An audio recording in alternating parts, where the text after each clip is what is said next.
Welcome to Wild Cowboy Tales. Every man who rides the Old Hoot Trail leaves something behind: a home, a name, a family. He trades it all for the cold freedom of the horizon. But what happens when the horizon offers nothing but more of the same dusty loneliness? What happens when the ghost of a man decides to ride back towards the life he buried? Today's tale is about that very ride. It's a story of a man who thought he could outrun his own shadow, only to find it waiting for him on his own front porch. Now, pour yourself a whiskey, because we're about to tell the story of Jonah Cutter, the outlaw who came home only to find his family was wearing badges. The man who rode towards Havenwood was a ghost assembled from dust and memory. 10 years. 10 years of living under names that weren't his, sleeping in canyons that offered no comfort, and riding with men whose loyalty lasted only as long as the gold from the last score. He was Jonah Cutter, but that name was a stone he'd buried deep in the Badlands, a marker for a life he'd murdered with his own two hands. He'd left Havenwood as a boy of 19, full of fire and fury, convinced the small town was a cage, and his father's stern righteousness was the lock. He'd fallen in with a bad crowd, found he was fast with a gun, and even faster at making bad decisions. The West had taken his youthful anger and forged it into a reputation. They called him the Dust Devil, a name earned in a blur of smoke and lead outside a bank in the Oklahoma Territory. He'd been a part of robberies, cattle rustling, and more than one gunfight where the other man was left staring at the sky. He had survived, which in his world was the same as succeeding. But survival had a taste, and after 10 years, it tasted like ash. The faces of his gang, the carrion crew, had started to look like vultures waiting for him to stumble. The thrill of the chase had soured into the constant, gut-gnawing fear of the posse behind him. The freedom he'd craved had become an endless, lonely prison of open country. The change had started a year ago. A letter, 6 months old by the time it found him through a chain of whispers and back alley contacts, had been the catalyst. It was from his younger sister, Martha. It wasn't an accusation or a plea. It was just a letter, full of news about the weather, the price of feed, and a passing mention that their father, Elijah, had been unwell but was strong as ever. It was that single, carefully chosen word and wealth that had planted a seed of dread in Jonah's soul. So, he'd cut ties. He slipped away from the carrion crew one night, leaving behind his share of a recent train job, taking only his horse, his guns, and a gnawing hope that was heavier than any gold. He rode for months, circling the long way round, shaking any possible pursuit. His reputation a shadow he tried to outrun. Now, as he crested the last ridge, Havenwood lay below him, nestled in a valley just as he remembered. The familiar shape of the mountains cupped the town like a gentle hand. The spire of the church caught the afternoon sun. From this distance, nothing had changed. It was a place frozen in time, a memory he could step back into. Hope, sharp and painful, pierced through the calloused armor he'd built around his heart. He imagined the reunion, the shock, the anger, perhaps. But then, the forgiveness. He saw his father, Elijah, a man carved from oak and scripture, his stern face softening with a grudging relief. He saw his younger brother, Caleb, who had always looked up to him, maybe a resentful glare at first, but then the old bond of brotherhood would resurface. And Martha, she would be the one to bridge the gap, to remind them they were family. He wasn't the boy who left. He was a man, weary and scarred, coming home not for shelter, but for a piece of the soul he had sold for a fistful of dollars. He urged his horse, a tired-looking buckskin, down the gentle slope. The closer he got, the more the familiar details sharpened into focus. The smell of pine and burning firewood, the layout of the main street, the Cutter homestead on the edge of town, with its sturdy build, and the big oak tree in the front yard where he and Caleb had spent their childhood summers. He rode past the town sign Havenwood. Population 312. It was the same sign. He felt a lump form in his throat. He was a stranger here, but he was also home. His clothes were worn, his face was hidden under a week's worth of stubble and a layer of trail dust, his hat pulled low. He was just another drifter passing through. No one would recognize him. Not at first. He steered his horse towards the house, his heart pounding a nervous rhythm against his ribs. He was afraid. More afraid than he'd been in any gunfight. This was the real judgment. Not a judge and a jury, but the eyes of his own family. As he drew closer, he saw the house had been given a new coat of white paint. A sturdy new fence ran around the property. Things had been looked after. A wave of relief washed over him. They were okay. They had prospered. He dismounted at the front gate, the hinges groaning with a familiar sound that echoed from his boyhood. He took a deep, steadying breath and pushed it open. He walked up the familiar stone path, his spurs silent in the thick dust. The front porch was just as he remembered.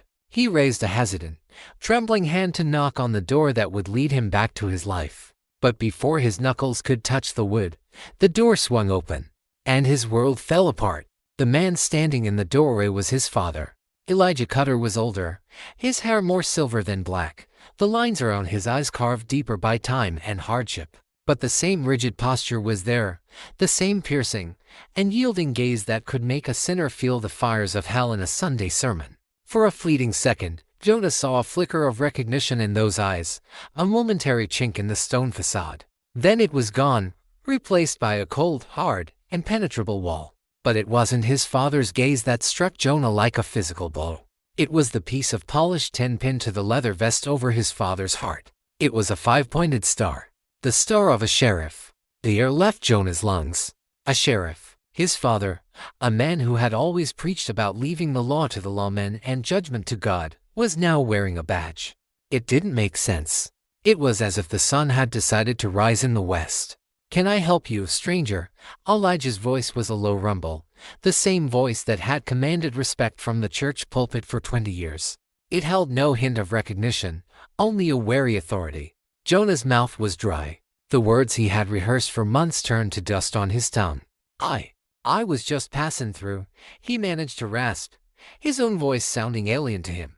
"Looking for a place to water my horse." Elijah's eyes narrowed, scanning Jonah from the worn brim of his hat to the Colt .45 tied low on his hip. It was a professional assessment, the look of a lawman sizing up a potential threat. "The livery's at the end of town," he said, his voice flat. "The owner will see to your horse. We don't get many strangers in Havenwood. State your business and be on your way." The dismissal was as sharp as a slap. Before Jonah could respond, another figure appeared behind his father. It was his brother, Caleb.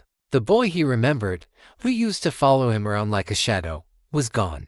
In his place stood a tall, broad-shouldered man. Caleb had his father's height but his mother's softer features that were now hardened into a grim, watchful mask. Pinned to his chest, mirroring his father's, was another badge, a deputy's star. The second shock was worse than the first.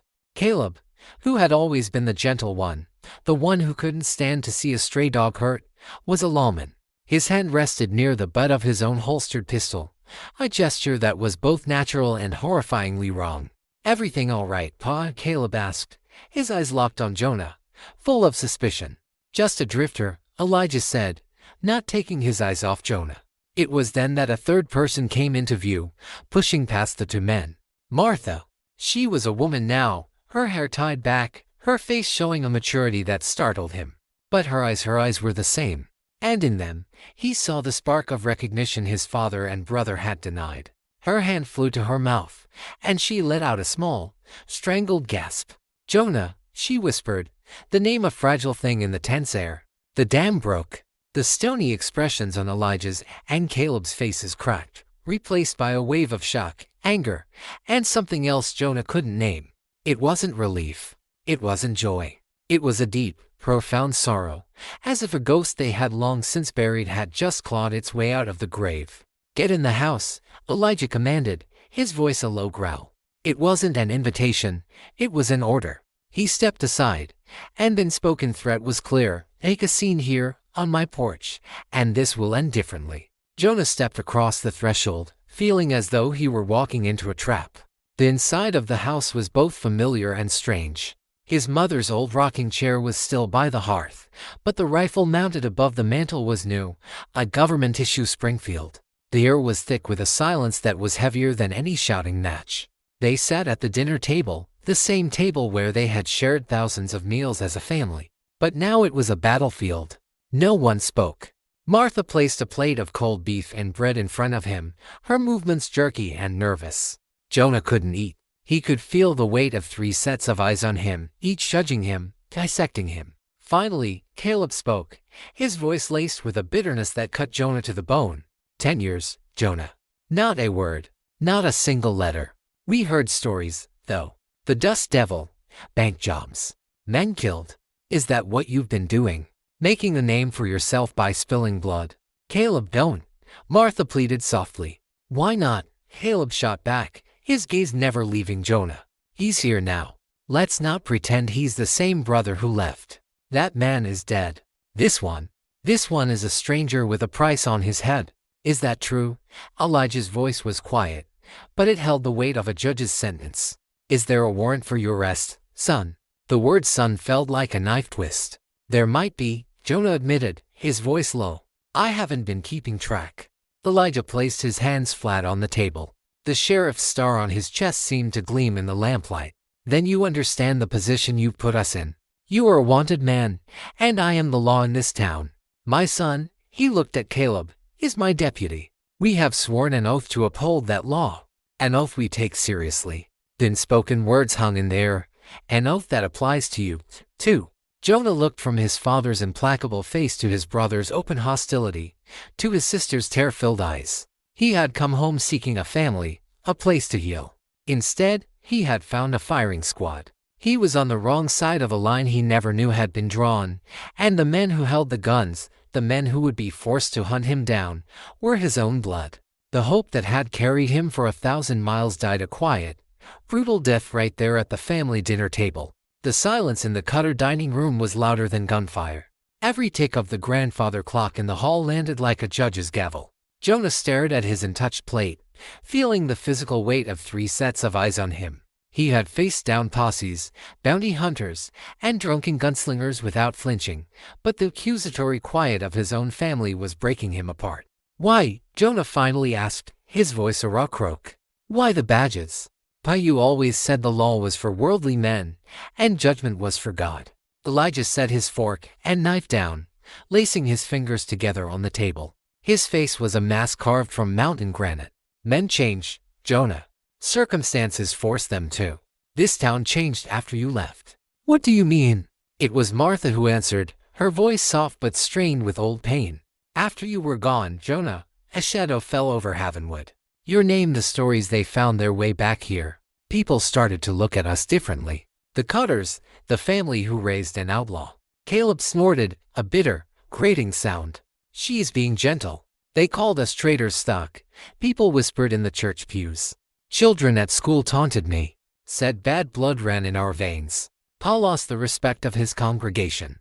He stepped down from the pulpit after a year. The news hit Jonah like a fist to the gut. His father, no longer a preacher. Elijah Cutter lived and breathed scripture. The pulpit was his kingdom.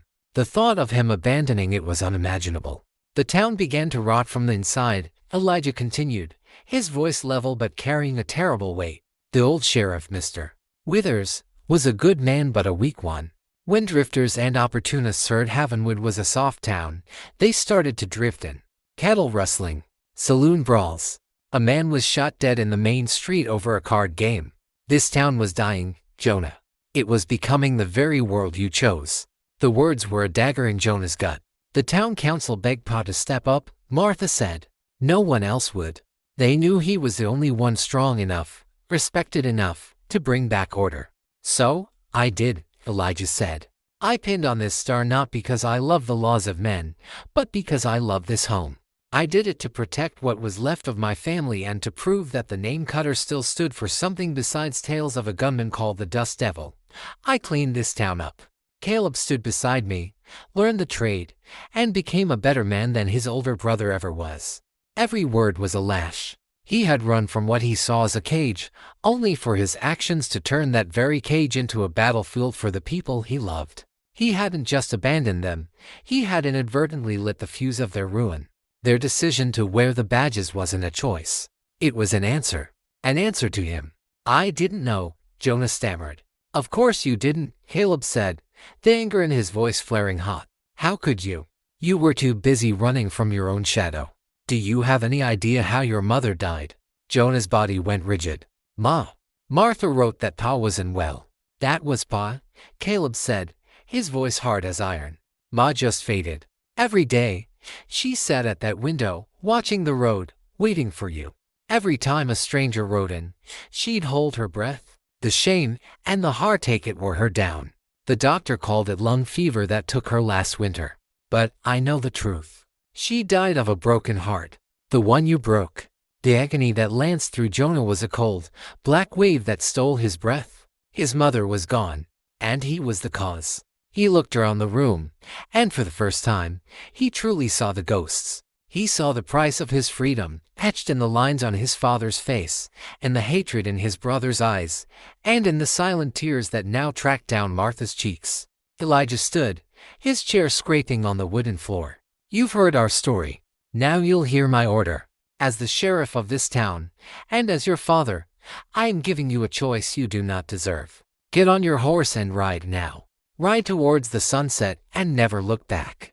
I'll tell the town you were a stranger who lost his way. I will bury you a second time. He paused, their eyes locking. But if you are still in Havenwood when the sun rises, that choice is gone.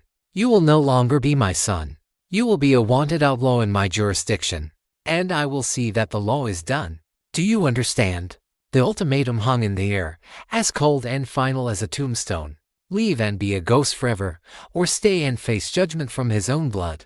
Jonah looked from his stoic father to his hateful brother to his weeping sister. He had come home for redemption, only to find a fork in the road, with both paths leading straight to hell.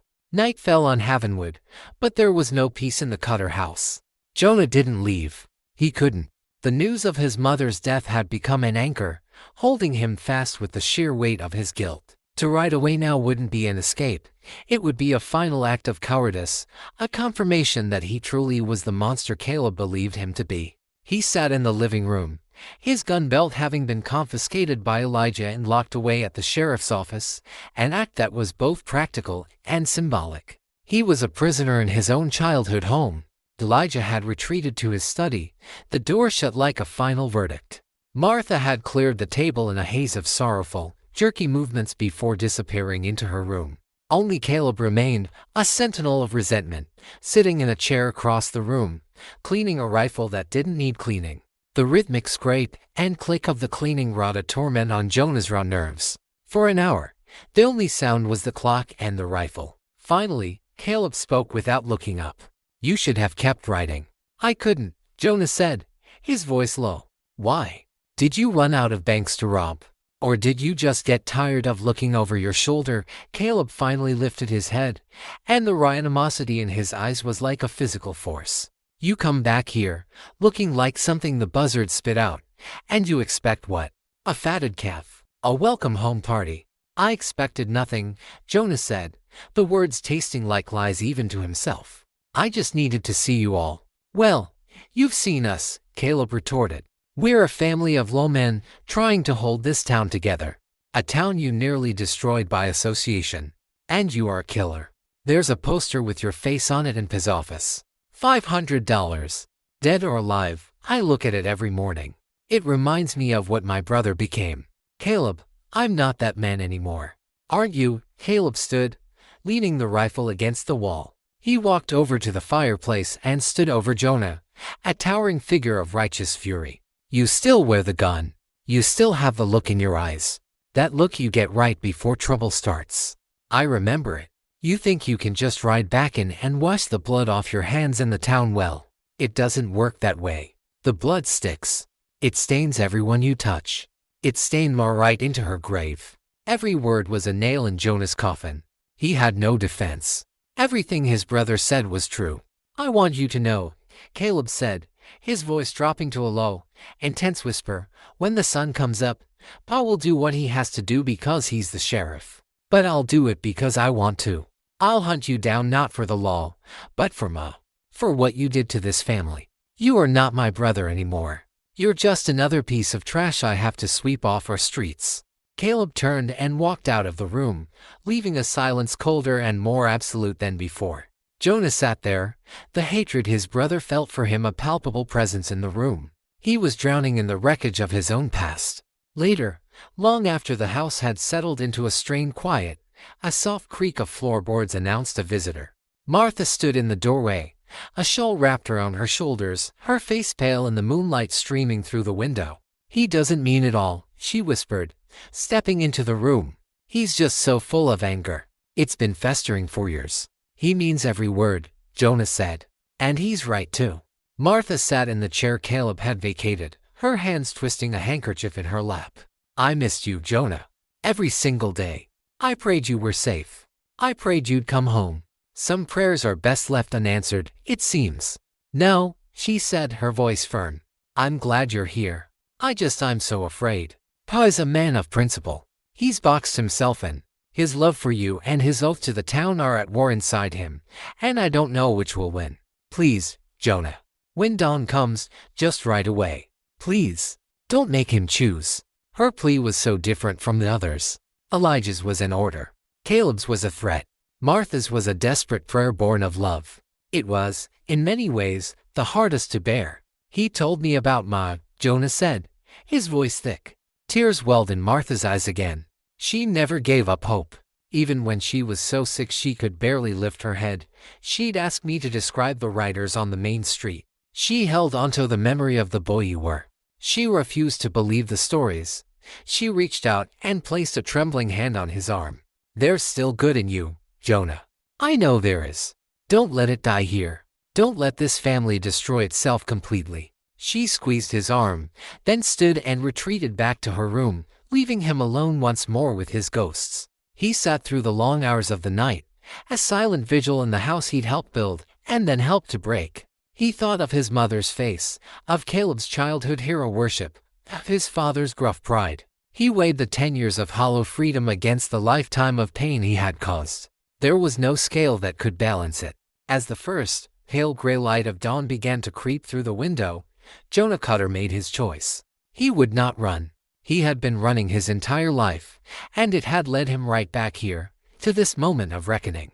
To flee now would be to dishonor the last shred of love his sister held for him, and to prove his father and brother right. He stood up, his joints stiff. He walked to the front door, unlocked it, and stepped out onto the porch. He was unarmed, his hands empty at his sides. He watched the sun begin its ascent over the mountains, painting the sky in shades of bruised purple and blood orange. He heard the door of the sheriff's office open and close down the street. A moment later, two figures emerged from the morning mist. Sheriff Elijah Cutter and Deputy Caleb Cutter. They walked side by side, their faces grim, their badges glinting in the new light. They were coming for him. And for the first time in 10 years, Jonah Cutter didn't run. He stood his ground and waited for the law to come home. The sun cleared the mountaintops, flooding the valley with a clean and forgiving light. It was the kind of beautiful morning that Jonah hadn't truly appreciated in 10 years, a morning that promised new beginnings. For him, it promised only an end. He stood on the porch, a solitary and moving figure. He watched his father and brother approach, their long shadows stretching out before them. They walked in step, a unified front of law and judgment. The town was beginning to stir. A curtain was pulled back in the window of the general store. The blacksmith, wiping his hands on his apron, paused in the doorway of his smithy. The whispers had already begun. The return of the prodigal son was no longer a family secret. It was a public spectacle. Elijah and Caleb stopped at the foot of the porch steps. They didn't look at him as family. They looked at him as a problem to be solved.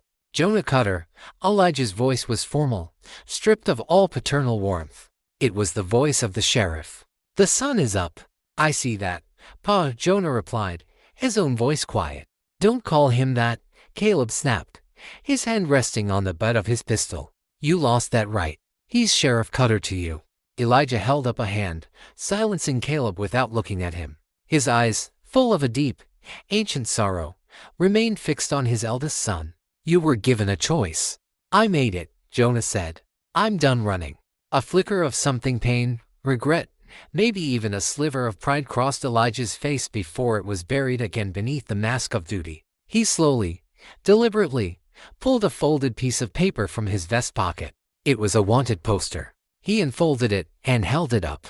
The sketch was crude, but the name was clear: Jonah Dust Devil Cutter. Wanted for armed robbery and murder. "By the authority vested in me by the territory of this great state," Elijah began, his voice ringing out in the quiet morning air, a formal recitation that felt both absurd and tragic. "I am placing you under arrest for the crimes listed herein. You are to come with us, peacefully. Do you understand?" "I understand," Jonah said. "Turn around. Put your hands behind your back." Jonah did as he was told, turning to face the door of the house he grew up in. He heard Caleb's heavy boots on the wooden steps behind him. He felt the cold, hard steel of handcuffs closer on his wrists, the sharp click of the lock echoing the sound of his cell door slamming shut. Caleb pulled the cuffs unnecessarily tight, a small, petty act of vengeance. "Let's go," Caleb growled, grabbing Jonah's arm. They walked him down the steps and onto the main street. It was the longest walk of Jonah's life. Every window now seemed to have a face in it. People stepped out of their shops to stare. The silence was absolute, but the weight of their judgment was a physical force. He saw faces he recognized from his childhood, men he'd fished with, women who had given him cookies from their kitchen windows. Now, their faces held only contempt, fear, and a morbid curiosity. They were seeing a legend, a monster from a dime novel, brought to justice by his own kin. He felt the shame wash over him, hotter and more searing than any desert sun. This was the true cost of his life, at the risk of a bullet or a noose, but the public humiliation of his family. He had made them a spectacle, their private tragedy now a town melodrama. He glanced at his father, who stared straight ahead, his jaw set like iron, refusing to meet the eyes of his townsfolk or his son. He was a man walking his own heart to the gallows.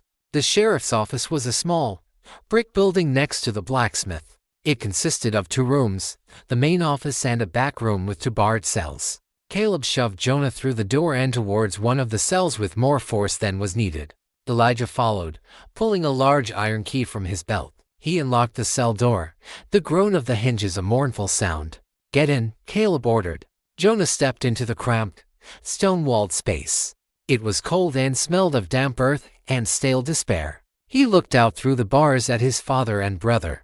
They were 2 sides of the same coin, one bound by a duty he hated, the other fueled by a righteousness he craved. Elijah stepped forward and, with a heavy finality, pushed the cell door shut. The clang of the heavy steel was a sound of absolute finality. He slid the bolt across and turned the key in the lock. For a long moment, the 3 cutter men just stood there, separated by the bars that were both literal and metaphorical. Then Elijah turned, his face haggard. "May God have mercy on us all," he murmured, before walking back into the front office and shutting the door behind him, leaving Jonah alone in the cage his life had built for him. The first few days in the cell were a quiet, personal hell. Time stretched and compressed. Jonah spent hours staring at the stone wall, the ghosts of his past, his only cellmates. He saw his mother's face in the water stains, heard her voice in the sigh of the wind outside the small, barred window.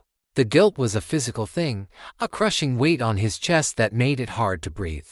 Martha brought him his meals. She was the only one who would speak to him of anything other than his crimes. She'd talk about the weather, about a neighbor's new horse, small, mundane things that felt like they were from another universe. Her kindness was a small candle in a vast darkness, but it also made the guilt burn brighter. He would watch her leave, her shoulders slumped, and know that he was the source of the shadow in her eyes. Caleb was a constant, hostile presence. He would sit in the outer office, making a show of oiling his guns, the sound a deliberate reminder of the violence that lay between them. He would bring Jonah his water with a look of pure contempt, often just setting it on the floor outside the bars, forcing Jonah to reach for it like an animal. He seemed to be actively trying to provoke a reaction, to find the outlaw in the brother, but Jonah remained silent, accepting the humiliation as part of his penance. The true torment, however, came from his father. Elijah rarely came to the back room. He spent his time in the front office, doing paperwork, speaking with townspeople, being the sheriff. But Jonah could feel his presence, a heavy, sorrowful weight on the other side of the wall. He knew his father was wrestling with an impossible choice. The territorial judge was due to arrive on a circuit in a month. Until then, Jonah was his father's prisoner, and his father was a prisoner of his own conscience. The fragile, volatile piece of heavenwood was shattered on the 5th day by the arrival of a single, dust-caked rider. He was a whiskey drummer, a traveling salesman who moved from one remote town to the next. He took a room at the boarding house, and by that evening, the story he carried had spread through the saloon like a plague. He'd come from a town 100 miles south where he'd shared a drink with a man who had ridden with the Dust Devil. He told the saloon patrons, with no small amount of embellishment, that the infamous carrion crew had been looking for their former partner, believing he'd run off with the location of a hidden stash of gold from a Union Pacific train robbery. The Mammoth carrion crew sent a chill through the town. They were not just outlaws, they were butchers, led by a man named Rook, a cold, pragmatic killer who never left a loose end. The whiskey drummer, unaware of the sheriff's family drama, laughed as he told the final part of his tale. And the funniest part is, he'd said to the bartender, "I hear the Dust Devil himself was finally run to ground. They say his own pa, a sheriff in some backwater town up north, put him in irons." The news reached the Cutter house like a death knell. That night, the family gathered again at the dinner table, but this time the jail cell was the elephant in the room. "It's only a matter of time," Caleb said, his voice grim. "This story will find its way to Rook. And he'll come here. Not for Jonah, but for what he thinks Jonah knows." "There is no stash of gold," Martha said, looking from Caleb to her father. "Jonah told me. He left it all behind." "It doesn't matter what's true," Caleb slammed his hand on the table. "It only matters what Rook believes is true. He'll tear this town apart board by board to get to Jonah. He'll burn it to the ground. All because of him." Elijah sat at the head of the table, his face a mask of exhaustion. He looked 10 years older than he had a week ago. "Caleb is right. They will come. We are a small town. We have a dozen able-bodied men, at best. The carrion crew rides with at least 20 guns. Then you have to let him go," Martha pleaded, her eyes wide with terror. "Let Jonah ride out. He can lead them away, lose them in the Badlands. It's the only way to save the town." "No," Caleb said, his voice cold as steel. "He is a prisoner of the law. We don't unleash a wolf to chase away other wolves. We stand and fight. We defend our home." "With what, Caleb?" Martha cried. "With our lives. With the lives of everyone in this town. How many people have to die for your pride?" "This isn't about pride," Caleb roared.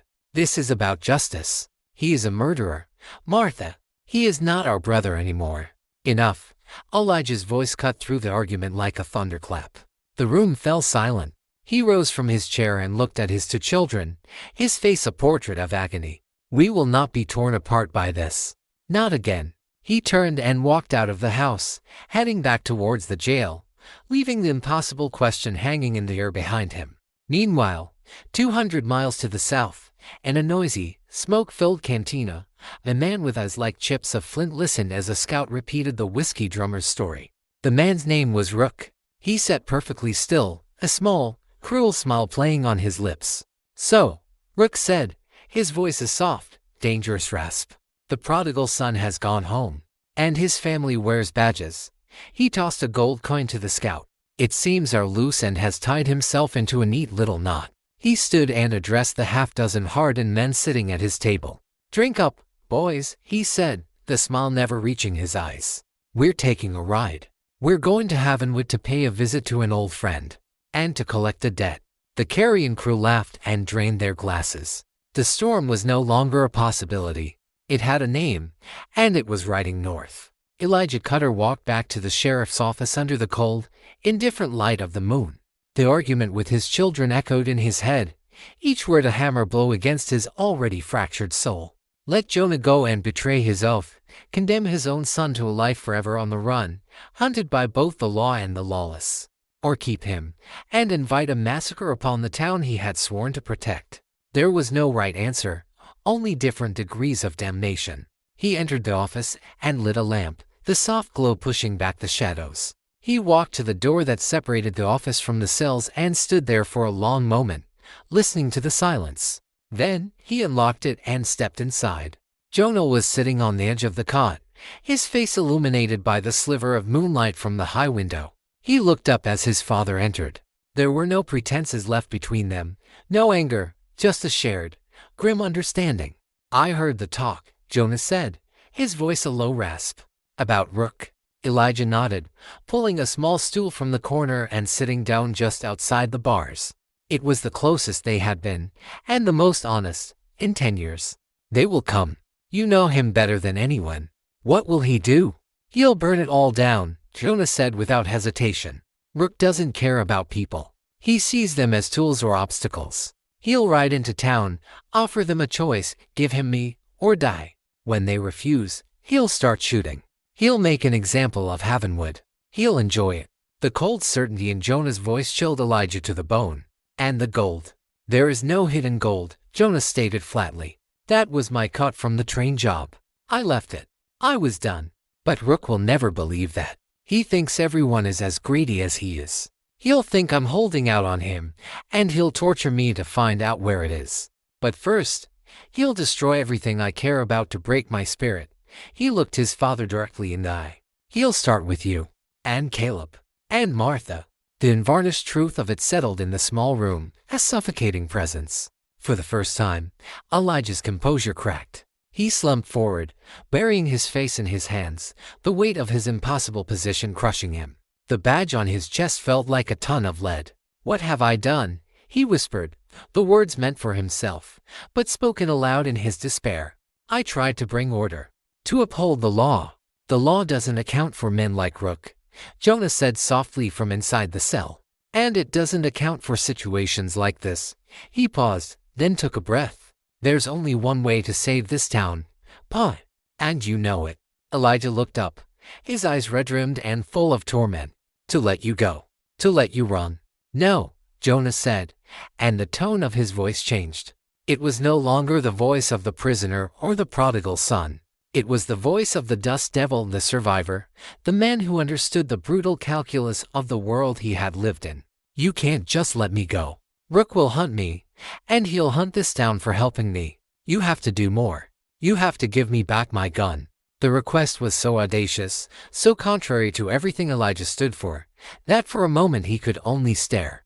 "Give you your gun," he finally managed. "Give me my gun," Jonah repeated, his voice steady. "And my horse. Let me ride out and meet them before they get here. I can lead them into the canyons, into the badlands I know better than my own name. I can pick them off, one by one. I can do what you can't. I can be the wolf that hunts the wolves." It was a devil's bargain, a proposal to answer lawlessness with more lawlessness, to unleash the very monster he had just caged. It went against every principle Elijah held dear, every fiber of his being. It was a sin. "And what then?" Elijah asked, his voice strained. "Even if you succeed, what happens to you? You'll be a killer again. The law will still be after you." "I've been a dead man for 10 years, Jonah said, a bitter, weary finality in his words. "What's one more grave? Let me do this one thing right. Let me save my family, my home. The price for that is my own soul. It's a price I've already paid a long time ago." He stood up and walked to the bars, his hands gripping the cold steel. They were inches apart, father and son, lawman and outlaw, their faces a mirror of the same impossible conflict. "You can't save both, Pa. The town, or me. The badge on your chest, or the sun in this cell. You have to choose." Elijah stared into his son's eyes. He saw the regret, the guilt, but underneath it all, he saw a cold, hard purpose he hadn't seen since Jonah had returned. It was the look of a man who knew exactly what he was and what needed to be done. He saw the outlaw, and in that moment, he realized that Jonah was right. The law had its limits, and his principles, noble as they were, would be cold comfort in a town of ashes and corpses. He stood up, his decision made. The agony on his face was replaced by a grim resolve. He didn't say a word. He just turned, walked out of the cell block, and headed for the locked cabinet where he kept his son's Colt .45. He had made his choice. He had chosen his son, and in doing so, he had damned them both. The deal was struck in the dead of night, in whispers and shadows, a conspiracy between a father and the son he was supposed to condemn. Caleb was kept in the dark, his rigid adherence to the law making him a liability. It was just Elijah and Martha, her face a pale oval of fear and hope in the lamplight as she packed a saddlebag with food and medical supplies. Elijah unlocked Jonah's cell. He didn't hand him the gun belt. He laid it on the cot. "The horse is saddled and tied behind the livery," he said, his voice low and strained. "Ride west into the broken country. Follow the dry riverbed for 5 miles. You'll find a pass known as Diablo's Spine. It's the only way through the mesas from the south for a large group of riders. If they're coming, they'll come through there. Jonah strapped on the gun belt. The familiar weight of the Colt on his hip felt less like a comfort and more like a condemnation. It was who he was. "I'll stop them," he said. It wasn't a promise. It was a statement of fact. "Be careful, Jonah," Martha whispered, her hand on his arm, her eyes pleading. He looked at her, then at his father.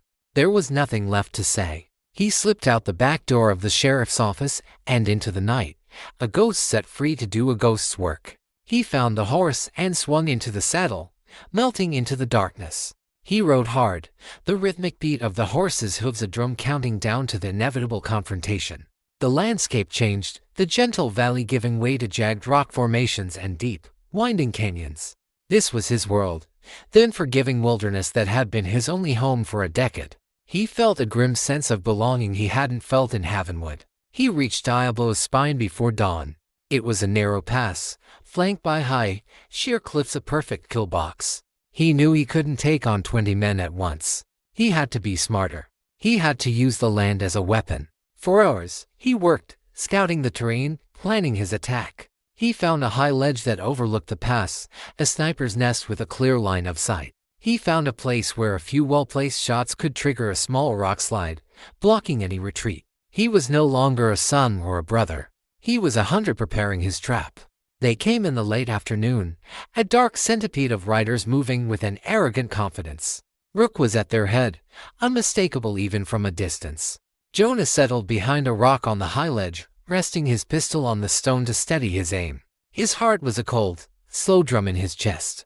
There was no rage, no fear. There was only a calm, lethal focus. He let the first few riders enter the narrowest part of the pass. He waited. Patience was a virtue he had learned the hard way. He let Rook and his inner circle ride deep into the trap. Then, he raised the Colt. He didn't aim for Rook. He aimed for the man next to him, the loudest and most boisterous of the bunch. The shot cracked the afternoon silence.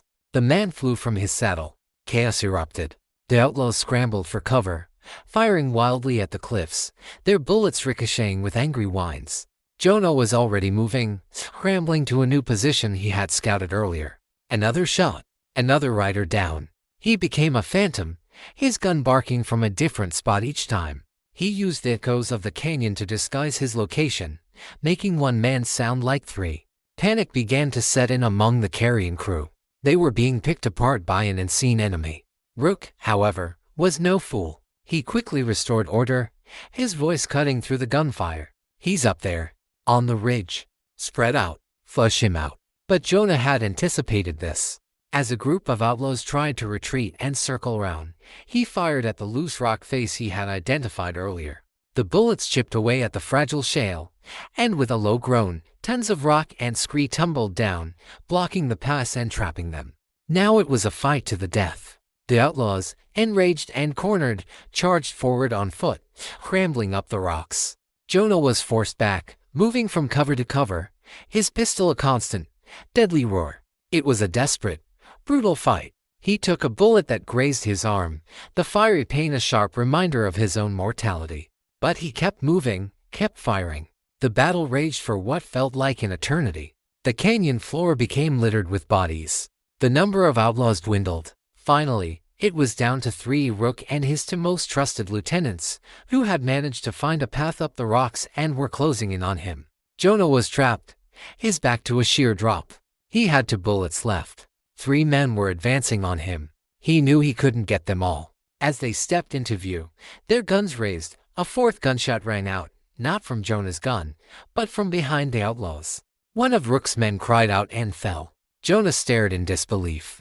Standing on a rock ledge 50 yards away, a smoking rifle in his hand, was Caleb. For a heartbeat, the canyon was silent save for the wind.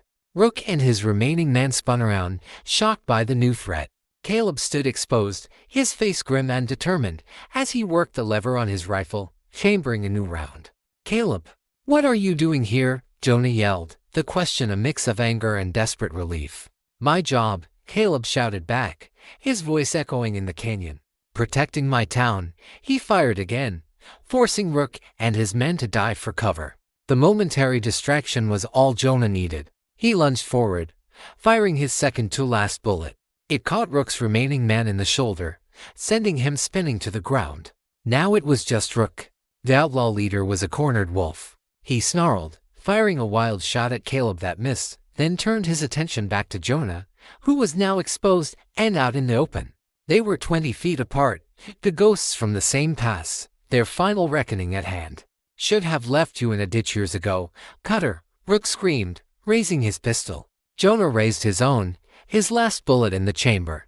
Time slowed. He saw the flash from Rook's muzzle. He felt the white-hot agony slam into his chest, knocking him off his feet. As he fell backwards, his finger squeezed the trigger. His last shot was instinct, a final act of defiance. He hit the ground hard, the world tilting into a blur of rock and sky. He heard another shot, the sharp crack of Caleb's rifle. He saw Rook stagger, drop his pistol, and collapse to the ground. Then, there was only the sound of his own ragged breathing and the approaching crunch of boots on gravel. Caleb was kneeling over him, his face a mask of horror and panic. The animosity was gone, replaced by the terrified look of a boy who was watching his older brother die. "Jonah, Jonah, stay with me." Caleb's hands were on the wound in his chest, trying futilely to stop the bleeding.